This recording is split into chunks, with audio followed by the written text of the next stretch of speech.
If you were to name two benefits of your grant, what would it be?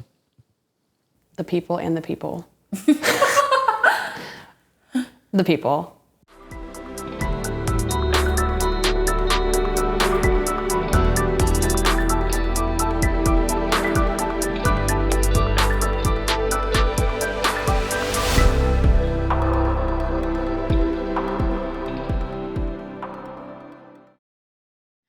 All right. Hello. Hi. Welcome. Thank you for joining me today. I'm very happy we'll have a chance to talk a little bit about the English Teaching Assistant program, which is one of the programs at Fulbright Poland that is addressed to U.S. citizens. Before we dig into details, I would like to say congratulations on completing your Fulbright year as an ETA in Poland. You have literally just graduated because we had it over here right after the graduation ceremony. And how does it make you feel? I can't believe it happened. I can't believe it's over. It makes me feel sad because these are all lovely people, but it's, it's a wonderful thing, right? It's good. It changed my life. Yeah. I definitely feel sad leaving Poland and my city. So I can't believe how fast that the past 9 months have gone. It's surreal. It really is. It's crazy. So let's go back to the beginnings for a minute, to the time when you applied. What made you apply for the Fulbright program?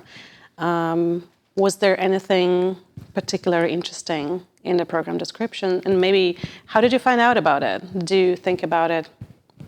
Was it recent? Had you thought about it before?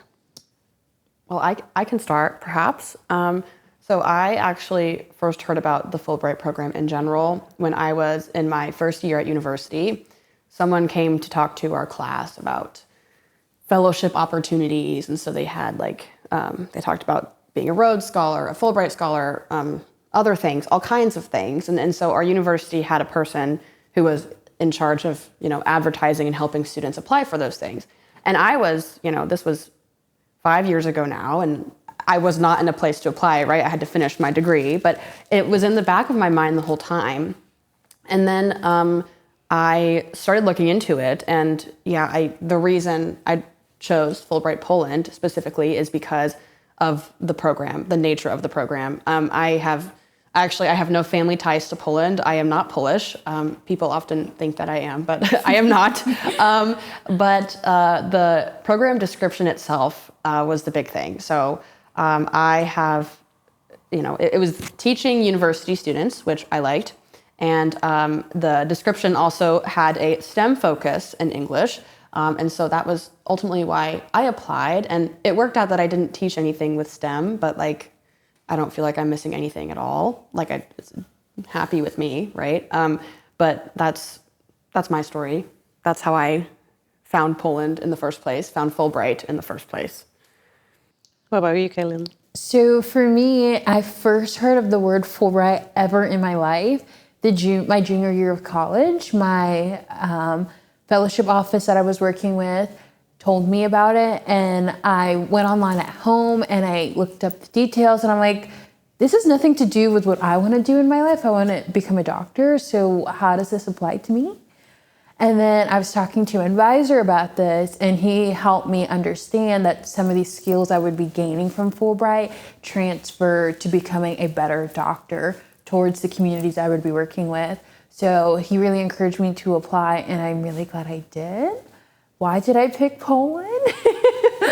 So my background's in cancer research, and I learned about Maria Sklodowska and her work with polonium and radium and how that led to cancer treatment in terms of radiation. And that's something I'm really passionate about, cancer education. So that really encouraged me to apply.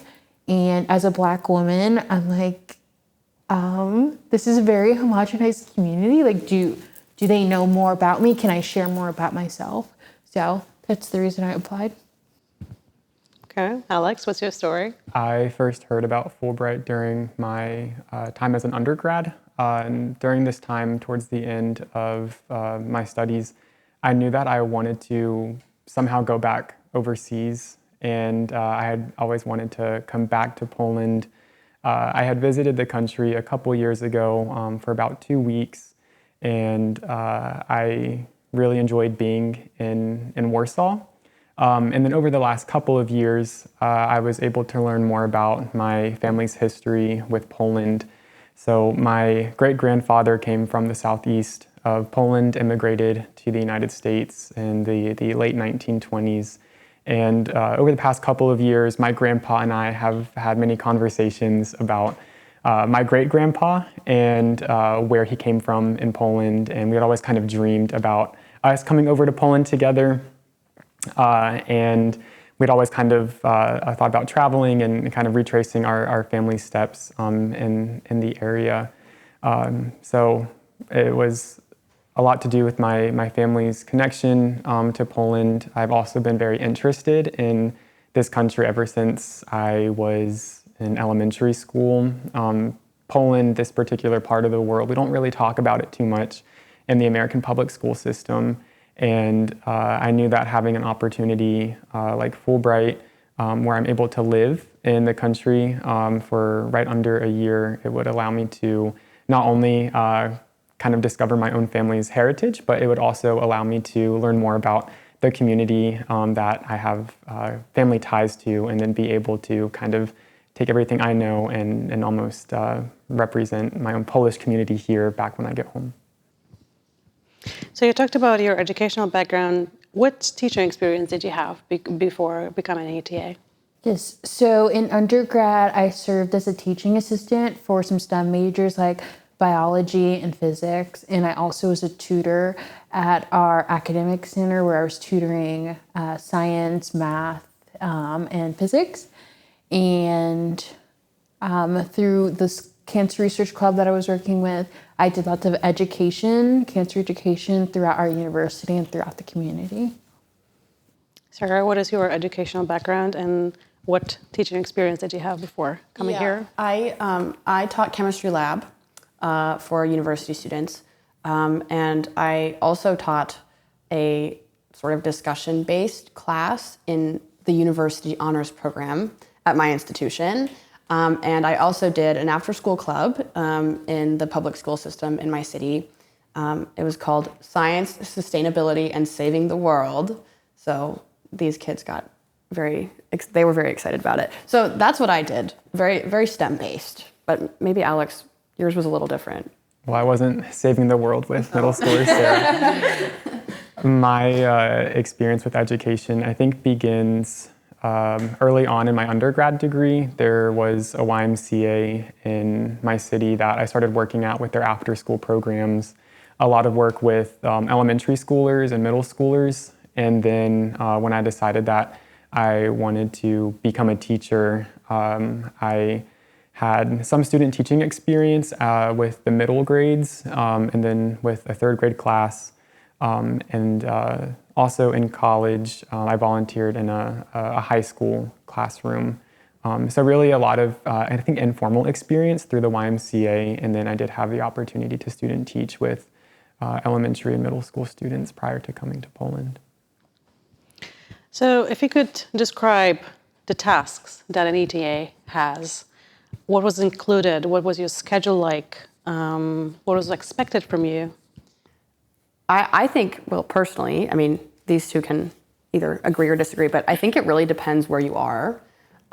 So I had two really different experiences depending on my semester, actually. So the first semester at my institution, I was teaching a lot of classes. I was teaching 4 different courses a week, and that was a lot of preparation. I had to grade essays. I was teaching writing.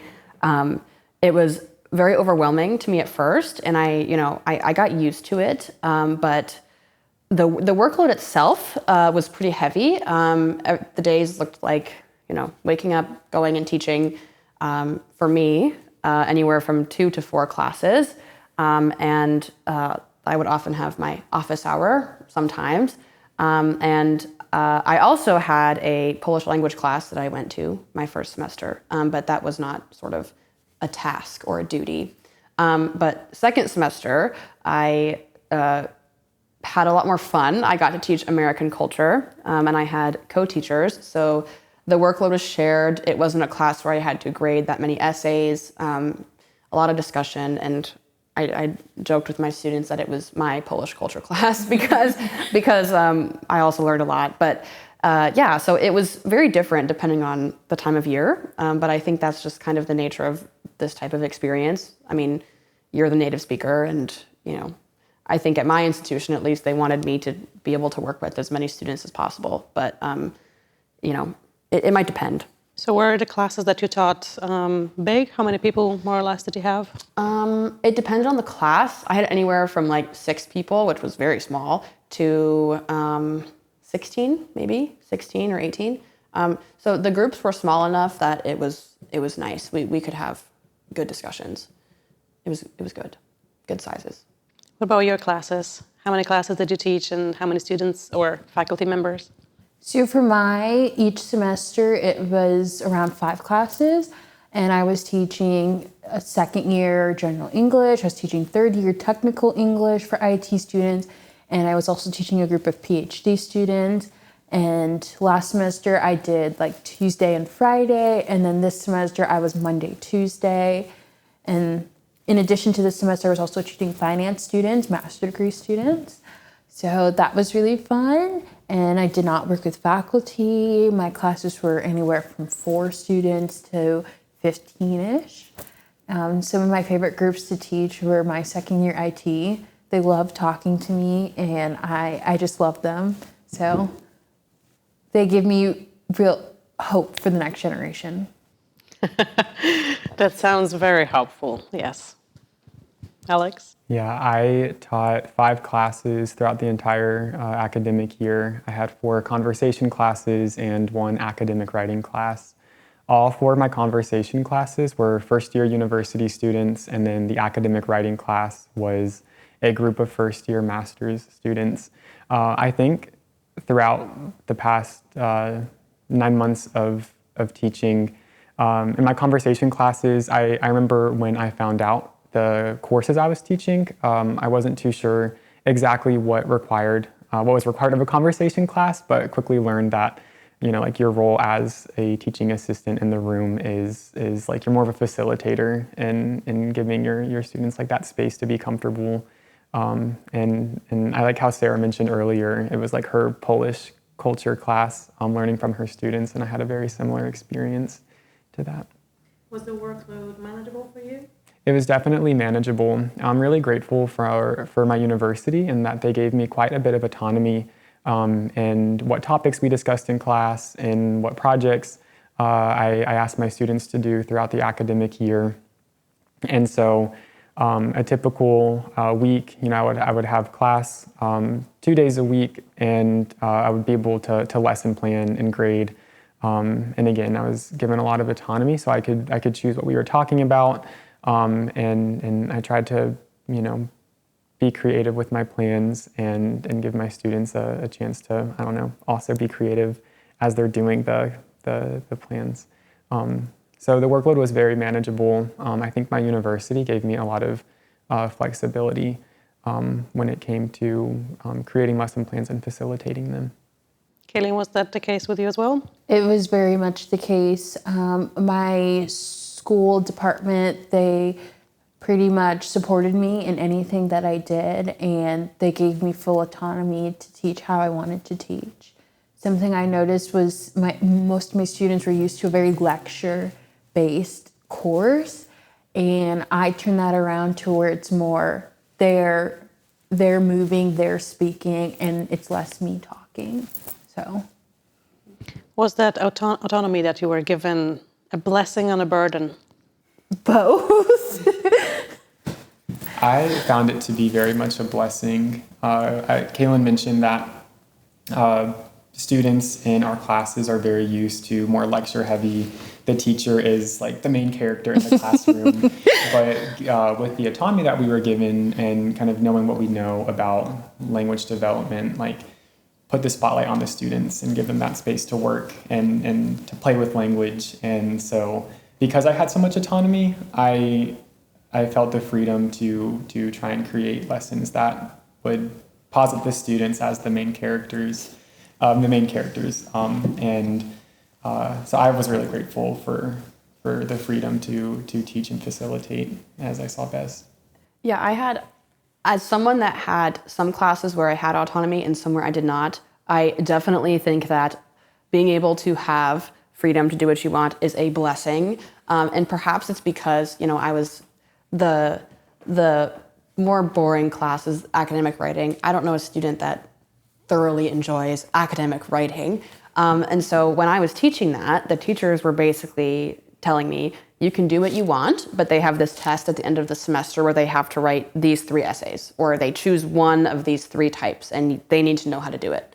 And so, you can choose what you do, but, you don't have a whole lot of room, especially with that when you're teaching to a test. So that made it, I think, easier in some ways because, you know exactly what you're going to prepare. But in other ways, you can't really go with the dynamics of the student group. You can't hear what they want to do and those kinds of things. So it's nice to have like conversation or culture type classes where you can do that. So that's maybe just our opinions. Maybe someone would prefer to just do what they need, but So you think it depends on the individual preference? Yeah, probably. What do you think? I think it's helpful if the university at least provides guidelines for you to say, okay, like what I'm doing does align with what's in the student's best interests. But I'm definitely in favor of giving the teacher the authority and the autonomy to do what the teacher sees best for the group of students. Yeah, it's like, is this relevant to these students? Like, is the freedom that I have to choose, but making it relevant to the students still? So, yeah. Kaelyn, did you grade the students, either the tests or the exams? Yes, I did. So I graded my students throughout the year with assignments. So most of them were writing assignments and or portfolios. And at the end, some of my students got papers to write and some students got exams. This semester, particularly like my finance students, they got quizzes throughout the semester and assignments. They have portfolios that they're making, presentations. It sounds like a lot, but it's not, I promise. But was it your initiative or were you asked to do this? This was my initiative. There were some goals I wanted them to meet in terms of speaking English, learning about the finance world. So I took my initiative on myself to make those quizzes, exams, presentations, get them practicing speaking, working in English. Did you give grades, Sarah and Alex? I did. I had to, sort of decide if my students were passing or failing. Like, their fate was in my hands. They all passed, well, except for the few that simply never showed up. But the ones who came and tried all passed. I personally really disliked grading essays because, after a while, like 60 essays on the same topic is like a lot. So you really have to split it up, but you get through it. You do what you got to do. The actual grade giving was not difficult. It was just the amount of grades that I had to give. For my conversation classes, I was told that the students would be taking a final speaking exam at the end of, not the winter semester, but the second semester in the summer. And I tried to create class that would, kind of simulate the environment to their final speaking exam. So we had like a range of topics we were talking about. And I just used the rubric that the university gave me that looks at like pronunciation and vocabulary, grammar, all of the basic language functions. And I kind of just tried to use my best judgment to evaluate the students through that criteria. But of course, like giving them more chances throughout the semester to showcase their wonderful language capabilities. And then academic writing, because I didn't have like a set curriculum of what the university wanted me to do, I tried like giving them assignments that I hope they found as more of a space to like be creative. So you could give like one prompt to like 12 students and then all 12 students take it in their own direction. So when I have to grade it, wasn't so much as, I'm reading this academic paper. I'm able to read like 12 different perspectives on one prompt and see how the students make it their own. So it was more so interesting than a burden for me. Did you experience any challenges in terms of methodology? Coming up with the topics or how to plan a class in terms of the steps? Anything? I think for me it was topics. Towards like the end of the first semester or like mid-second semester, I'm running out of ideas. And with having autonomy, there are no guidelines. So I was coming up with these on the spot. So to get ideas, I always was talking with my cohort on ideas that they did, and also asking my students, like, where's something that you need to improve on in your English skills? So, yeah. Okay, so one resource is your cohort. Yes. The other one is your students. Yes. Any other resources that you used when faced with methodological challenges? We do have resources available, I think, when there's, teaching concerns or fears. Our mentors. Yes, mentors at universities. Yes. I have a lovely mentor. They help you a lot. Yeah. It was the same with me. I found the cohort to be the most helpful resource because we're all teaching different classes, but it's a great resource to kind of bounce our ideas off of one another. And I could take what Sarah was doing in her academic writing class and be like, oh, okay, Sarah's doing this. This might best fit the need for my class. Or hearing what Kaelyn's doing, like, oh, this would be an interesting conversation topic. And I think the best resource was each other. How long did it take to prepare a class? Depends on the class. Sometimes literally a minute to think up what we're going to do that day. Like, okay, we're going to play this game in conversation class. But then sometimes when I taught American culture, I would kind of have a presentation where I would, have it be discussion and videos, and I would find all these sources, and it would take literally hours. But I mean, it probably didn't have to take hours, but that's because I had more time, because I had co-teachers, so I could take the time this semester to do that. Last semester, no way, but it depends on the class. I think for me it was similar. Like the night before, I'm like, we're gonna do this. And then sometimes where it's a specific topic I'm talking about, I'm like, I need to research a lot of these things. And it would take me maybe up to 4 hours. So 1 to 4 hours for each specific class that I'm doing. So. Yeah, similar for me. I would say that for each course, it would take about 1.5 to 2 hours to lesson plan. Once you have the idea of what you want to do. And then the most time consuming part is really trying to find resources or texts that you can use in class to build your conversation or writing activities on. So for me, the most time consuming part was trying to find the resources that I thought would be most effective for class, but in short, it would be about 1.5 to 2 hours. But not each class. For me, I had, 8 groups of American culture students, and I would just do the same thing 8 times. That seems kind of crazy, but I don't know if you guys repeated things. It wasn't each individual. No. I mentioned I had 4 conversation classes, so I would lesson plan for the conversation class, execute that plan, 4 times during the week, and then from academic writing class, have another lesson plan to go with and use that for the academic writing class for the week, and then restart the process the following week. Well, something that was tricky when we used the same lesson plan for the same 8 classes was when one group responded differently to something that you didn't plan on. So you had to improvise a lot. So that was interesting. It's kind of nice though, because then you're not the same thing 8 times. Yeah. That could be a lot. What would you say was the most rewarding experience for you as an ETA? I can go first. There are probably 5 that come to mind off the top of my head, but I'd like to touch on 3 of them, if that's okay. So I mentioned that coming to Poland, I was really interested in trying to find where my great-grandfather came. So recently I was able to go visit the village that he went to, and I was able to go to a cemetery and see where different family members once lived, which to me was very special. The second meaningful experience is related to what I did at the university. I had a wonderful group of students throughout the entire academic year.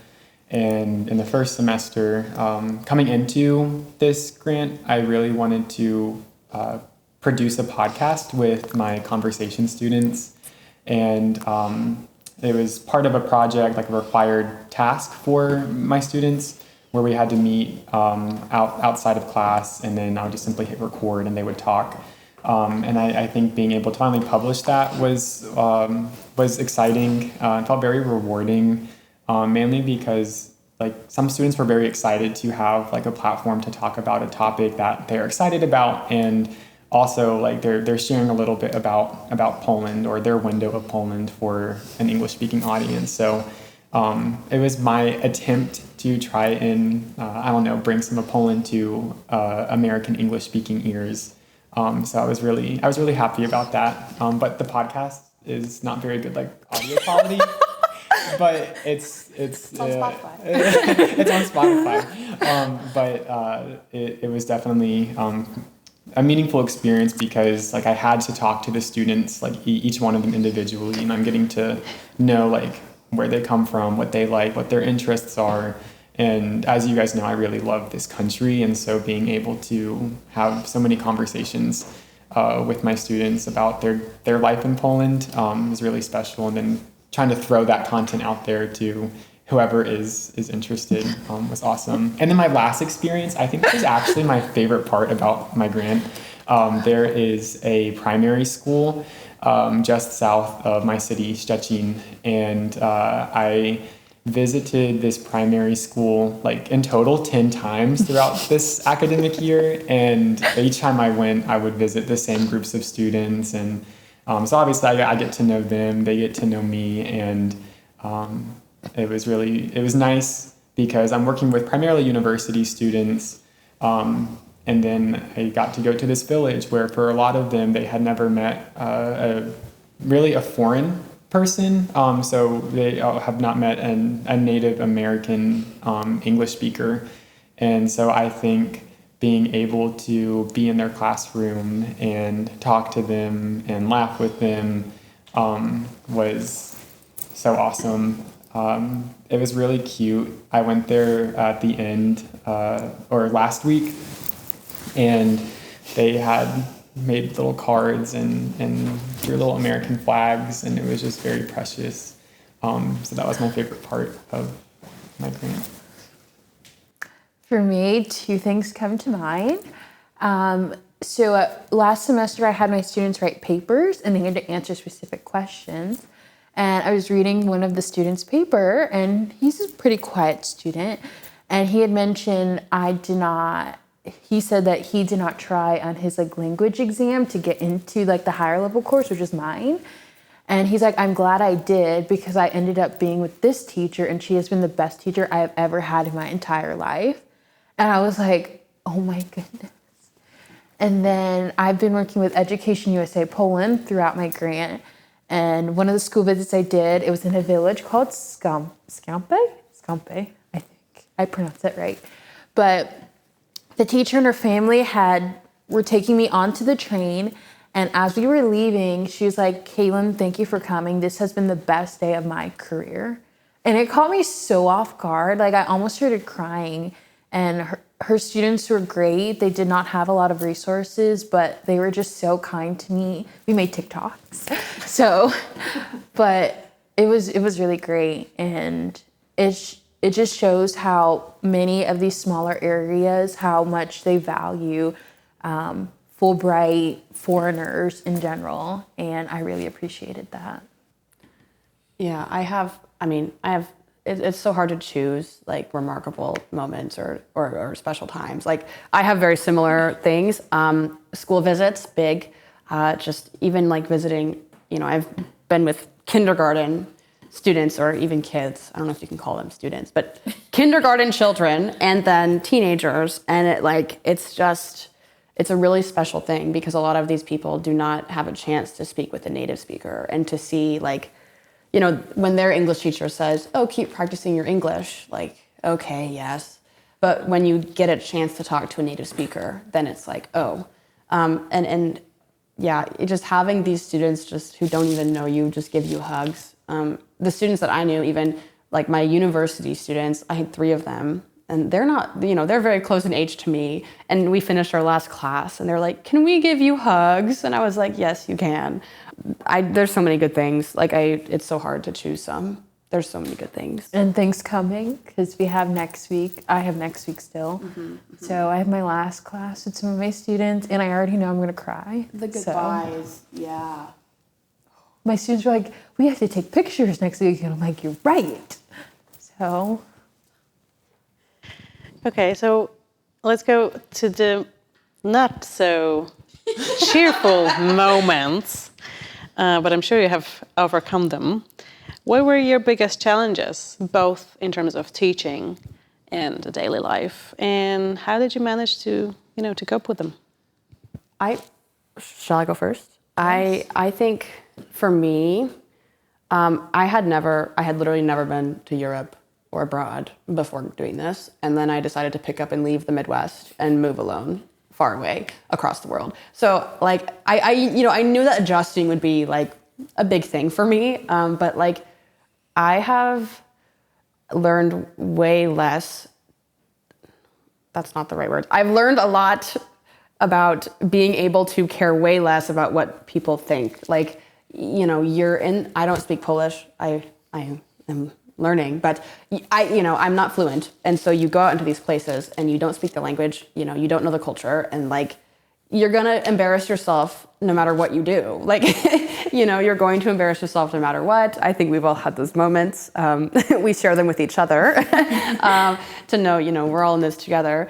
But like, I think overcoming the adjustment period and sort of realizing like, it's okay to be the clueless foreigner sometimes. Like, you just have to do it. But it's really, all of the things that come with adjusting. But the language barrier was big for me. But I think that was the biggest problem I had actually in terms of teaching. I mean, the workload is one thing, but like in terms of managing the classroom and working with students, I felt like I was prepared for that. That did not feel like the hard part. The hard part was existing as a human in this new place. So pretty general things, but, things nonetheless. But, I think maybe that's the same for all of us, but I think there might be some different experiences as well. Was the language barrier for you a problem as well? Yes. I felt like a lot of people in Bydgoszcz didn't speak English, and most did not really want to speak English. And I saw this in some of my students. Like, they know English, but they don't want to talk to me. So that was really hard. So I relied on Google Translate and my Polish friends, especially when I had to go to the hospital. So. What about your challenges and language barrier that you experienced? When I think of challenges, I think of my first probably 2 or 3 weeks in my city. Not so much being in a new place, it's just like what comes with being in a new location where, everything takes just a little bit more effort, like a little bit more mental effort, a little more emotional effort. Sarah mentioned like you have to kind of get over this this image where you want to be doing everything right. You want to go to the grocery store with like no awkward moments or mishaps. But that happens, and I think the main challenges for me, like you get to a point like a couple of days when you move to your city where after a lovely orientation and meeting your cohort, you're like, oh wait, I'm alone right now, and I don't know where the stuff is at the grocery store that I need to go to. I don't yet know where the gym is. I don't yet know where to get school supplies. I don't know yet where to get X, Y, or Z. But the important part in that is the word yet. You will find it, and I think for me it was helpful to get into a routine very early on, because once you get into your routines, you're going to be passing by people on the street that you see over and over. The place becomes a lot more familiar. And then within those routines, like you're gonna be like meeting new people, whether that's at the university. Again, I think leaning on our cohort was very helpful for me too. In my city, a lot of people do speak English, and it was more so I would like be walking around the city and I would see signs and I would just be reminded that, oh, I'm like very illiterate in Polish. But in terms of, I don't think the language barrier ever really like hindered me from getting something that I needed or procuring, like a need. But I think that also speaks to like the people in the city I was in. I found them to be, helpful. And I think one of the things I value most is like going up to someone and at least like the first sentence you like ask, oh, do you speak Polish? But you say it in Polish.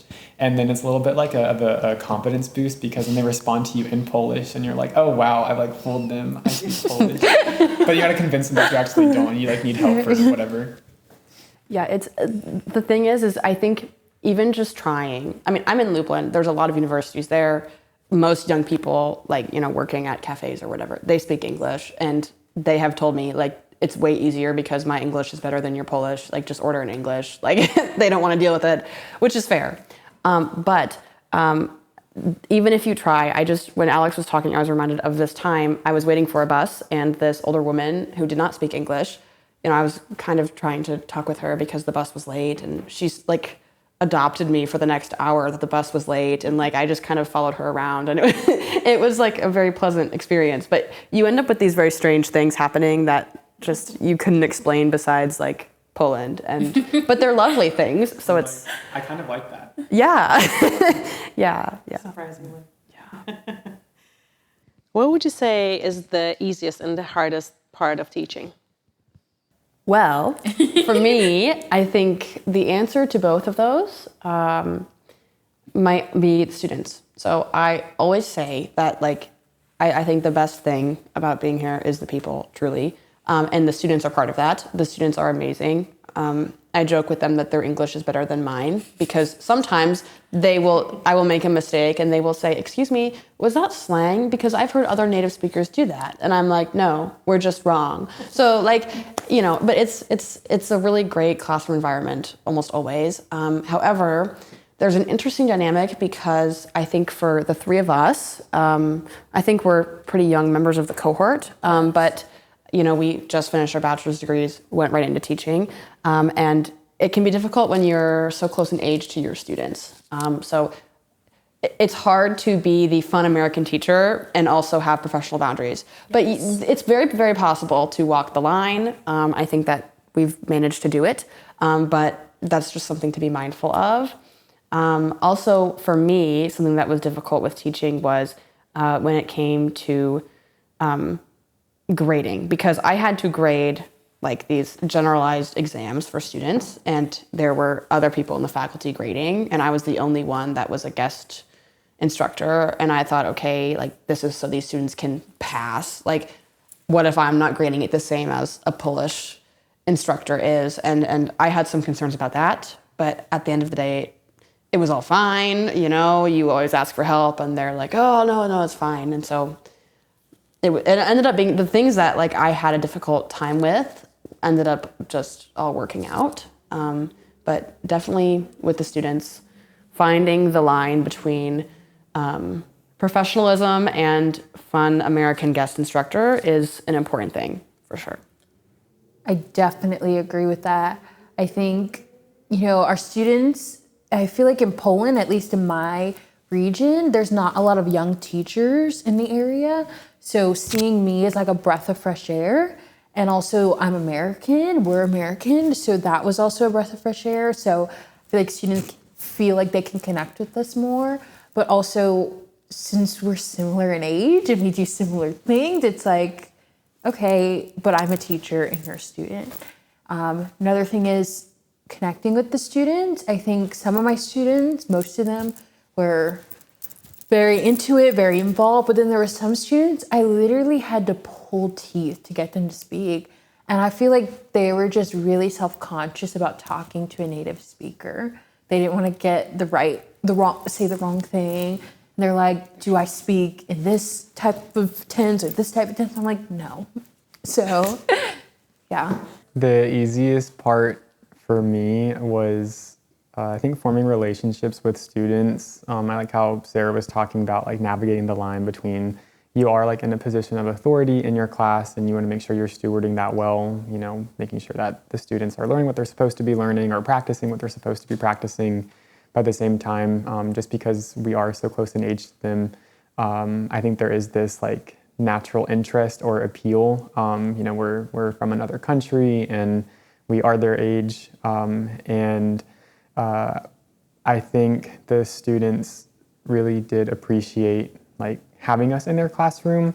And so I think if you are like genuinely trying to create a supportive and comfortable atmosphere in your classroom, the students will like naturally like gravitate towards you. And, you know, again, like you already have this kind of like interest in you're a foreigner and you're a native speaker, and a lot of students haven't really encountered that in their educational experience. So I think forming relationships with students in the classroom was one of my favorite parts.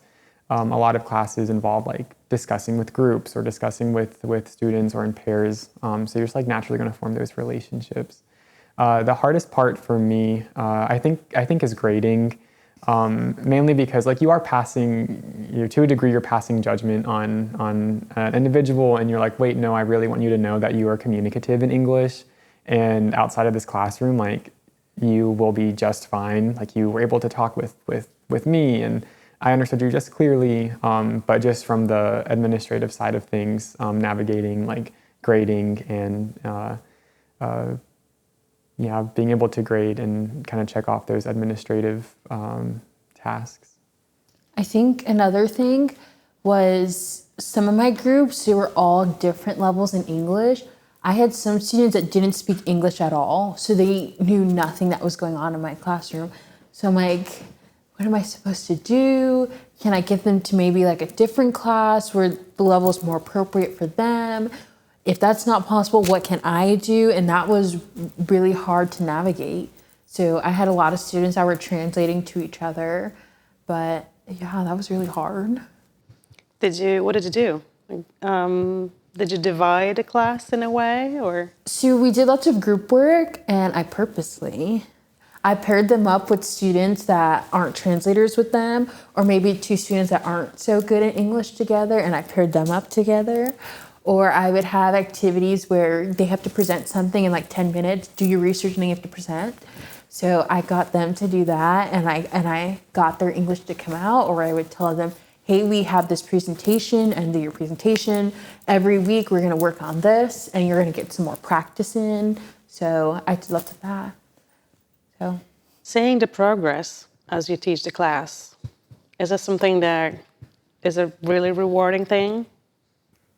Yeah, I've seen, so my students, they're in linguistics departments or English. They're very good at language. So in the university, it's not so much progress as it is just use and finding idioms and talking about these things. But with my conversation group that I meet with, you know, outside of my university duties, seeing their progress is really cool. Like even just the pronunciation, or they'll learn a word and write it down and then use it the next week. And so that's cool. It's really great. it's their confidence. They were all so shy and like scared of me the first day of school, but now they're like, hey, and like, oh, confidence. Expectations versus reality. What were the major differences, if you remember? If you still remember, probably you do. Any disappointments, any positive surprises? So one thing, like my biggest concern was being a Black woman in Poland. And I'm like, are people just gonna stare at me like I'm some fly on this wall? Like, is it gonna be scary for me? Like, where am I gonna get my hair done? Like, I don't know how to do my own hair. So I did lots of research back home. I'm like, okay, where are the nearest hair salons to me? And I talked to a lot of formal Fulbrighters that were people of color. And I'm like, how was your experience? And When I got here, I got my hair salon. I've been getting my hair done. It's been nice. And this idea of just being stared at all the time, I'm like, that didn't really happen as much as I expected to be. And I mean, there were some situations that were seriously uncomfortable, but it wasn't as much as I expected. So that was really great. And I had a really great experience. I can talk about my expectations and what I experienced as reality. I think coming into this grant, I had envisioned, I think, developing a lot more relationships with people my age outside of the university in my city. And that didn't happen to the degree that I had envisioned it happening. Instead, I think I was able to cultivate relationships with a handful of other like wonderful people in my city, whether that was other Fulbright people in my city or my Fulbright buddy or different community members inside of my city. So, coming into, I think we had this idea of what we want it to look like, and then we see how it actually looks, and you're like, wait, it's the friendship and camaraderie that I actually desired, and this is what I did experience. I'm going to be honest, I did not even really, I don't know if I can say I didn't have any expectations, but I truly just did not know what to expect. I said earlier, I've never been to Europe, and I just I don't really even know what I thought. But teaching wise, I think I was not really surprised with things there, but other life adjustments, the first time I did laundry, I was like, okay, I can do laundry. And then I get there and look at the washing machine in Polish. And I'm like, oh, so it's these silly things that didn't seem hard became hard. And I didn't expect laundry to be the biggest hardship I had the first week I was there. It was, anyways, laundry's resolved now. But little things like that you don't think will be hard will be incredibly hard. Going to the grocery store will be a massive success, right? Just getting out and going. And it's, it's things like that I did not expect. For me, it's not a matter of if I'm coming back to Poland, it's a matter of when. I think I said this to you earlier, but I will be back. It's a known fact. It's just a matter of when. So I think that can sum up my experience right there. So.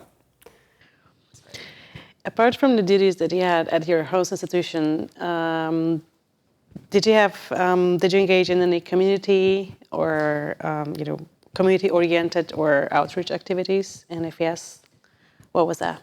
Yes, I did. So for starters, I was working with Education USA, doing lots of school visits, mainly in my region, but also throughout Poland, and that was really fun. And then I was also involved in the gym, and I got a trainer, and that was the best thing ever. I trained for a marathon as well. I ran my first marathon in Poland, and that has been really great. And it's just been such a fun experience. So doing all of these things. So. Yeah, we did a lot of school visits.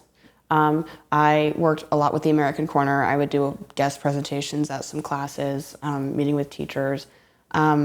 It's actually really nice. I was able to connect with the harpist for the Lublin Philharmonic. I am a musician, and so being able to talk to her was really cool. She's was my first Polish friend, so it was really cool. But yeah, I think the biggest kinds of involvements, involved English education for me with the American Corner. Yeah, my primary form of community engagement was going to the primary school outside of the city, and I know. Coming into the grant, I think I had also envisioned going to many primary schools or school visits, but I think after my second or third visit to this one primary school, I think I realized of the value and being able to I think invest time in this one place in this one community, and that was my primary engagement activity, and I'm very grateful for it. If you were to name 2 benefits of your grant, what would it be? The people and the people. The people, the cohort, my mentor, my colleagues. That's the biggest thing. And I think the second benefit is self-reliance. I feel like I have learned my free will. I can simply hop on a train and go to, some other Polish city for the weekend. And I mean, that seems silly, but I said earlier, like everything feels harder at the beginning. And so you're really proud when you do those kinds of things. And like, you realize what you're capable of. That's for sure. A lot of things that I did not imagine. I am a changed person, and that sounds cheesy, but it's true. And I like the person I am, so it turned out okay for me. It turned out okay for me. Definitely the people, as we've been talking about. The people, not only like how supportive like you all have been, but just like I genuinely like enjoy like spending time with you all. And then second, I know we've talked a lot about like all these really fun experiences we've had, but I think like the role of like an ETA does like provide you with like experience to develop like soft skills and presentational skills and how to like ask questions when like you need help. And so as fun as like the experience outside of the classroom really is, the classroom experience is very valuable, whether you plan to go into teaching or you plan to go down a different career path. You are like cultivating these softer skills that I know will translate very well like when we go back home. Even like, we mentioned it's like kind of like our Polish culture class, but like I have learned so much from my students about, Polish culture, Ukrainian culture. Like it's really wonderful. I have learned so much this year about so many things relating to anything. I mean, even like the museums that I visited in Poland, like I know about gingerbread now, like you learn a lot, but I think the biggest learning comes from the interactions with the students. If I ever had a question, I would ask my students first. They know the answer, they know everything. I think my biggest takeaway from this experience is in regards to the idea of intersectionality, in that, we're not just like one-dimensional like people. We all have such different like dimensions of our life. So for example, I experienced this when I was teaching in the first semester, having these conversations with my students. I realized this one student that walks into the class isn't just a Ukrainian student. He is also a student who is a son, and he is really into music, really into basketball. He really likes to do this, and that. And, I think when you look at people, they're not just like this one-dimensional like person or creature. Like they have so many different complex emotions and so many different interests. And I think it makes me like want to like be more curious about the people around me, because I found that like just like asking questions and getting to know the person you're sitting next to, or the person who's in your class. I think that's like really where like bridges start to be built, because you get to uncover more about who the person is. And in some cases that like doesn't just build bridges, it's like tearing down walls, and then you get to build that bridge and develop those connections. So I am a really big proponent of intersectionality and kind of thinking about that. I think that's going to be more forefront of my mind as I leave this experience. Yeah, you have these buzzwords about a Fulbright experience: global perspective, cross-cultural engagement, but like it's real. Like those words, like there's a reason they're used. Like I would echo what Alex said about intersectionality. Like I really do feel like I have a much more global perspective now that I have lived here and came here and listened and learned, and that's been really valuable. So that's definitely a lesson. But the other lesson I think is I have truly realized how much I can count on myself. I did not realize how much I could before, but when it's January and the sun sets at like 3 p.m. and it's dark out and it's just rough and you're alone, like you learn to count on yourself. And that's something that I am proud of, and I'm proud of the other people in the cohort, because I think perhaps we've all learned that at least a little bit. But those are the two things. But it's hard. It's hard to identify sometimes because there's a lot. Definitely agree with that. I also think like we're stronger than we think we are. I think we play down our strengths and what we're capable of, but we are capable of so much more than we realize when we put ourselves in these situations. So like I'm proud of me. I'm proud of each other. Like we did it. So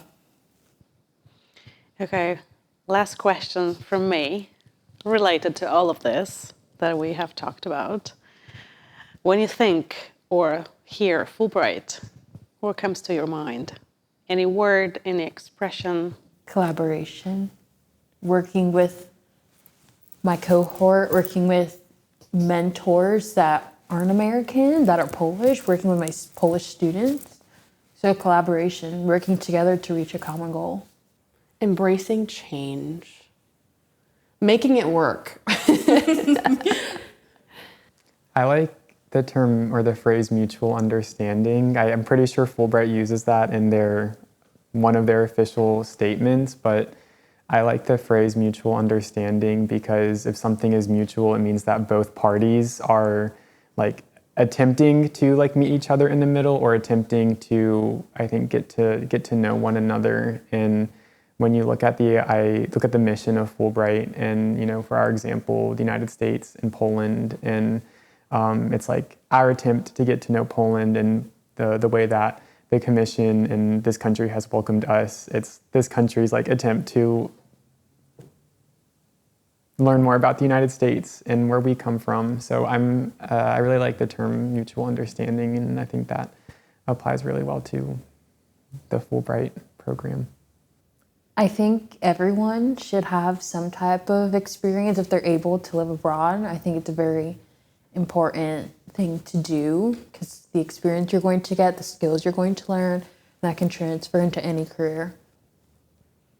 Yeah, it would be really interesting to think about, you know, where our country, the United States, would be, 30, 40 years from now, you know, if these kind of experiences, continue and happened for more people. It's like Life-changing. Yeah.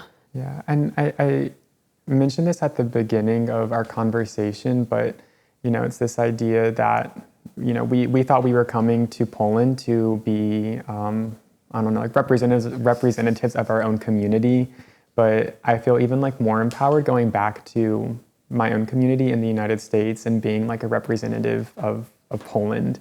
And that's something that I didn't necessarily expect to have that position, and I definitely didn't expect to like be as excited about having that position as I am now. Yeah, that's a big one. That's a really good one.